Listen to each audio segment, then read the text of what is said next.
China's top food company Wahaha, insurance giant Taikang, the world's largest PC maker HP, and agribusiness leader Syngenta. Just some of the members on board Race to Zero, committing to reducing pollution and waste. Former U.S. Treasury Secretary Hank Paulson is spearheading the initiative.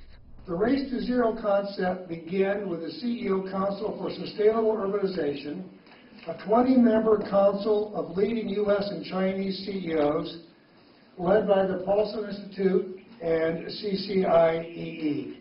Broad Corporation, one of China's environment technology pioneers dedicated to countering climate change, says the China-US trade tensions will not change the company's strategy of letting green products speak for themselves. This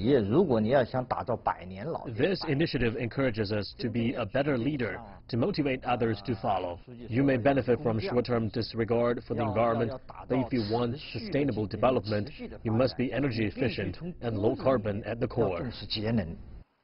To ensure the initiative is not just about lip service, the World Wildlife Fund will guide companies throughout their emissions reduction journey. We will also regularly visit them and provide review and expertise advice on how much companies are on track with their targets. The idea of setting an ambitious target is to stretch and encourage companies to go beyond what they thought they can do.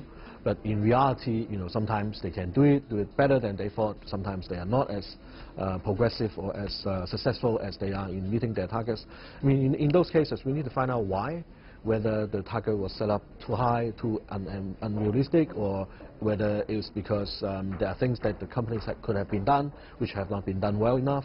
I think there is always a space to discuss what could be done better. On top of the government mandate and more corporate participation, another major driver of China's green movement is individuals. Chinese consumers has been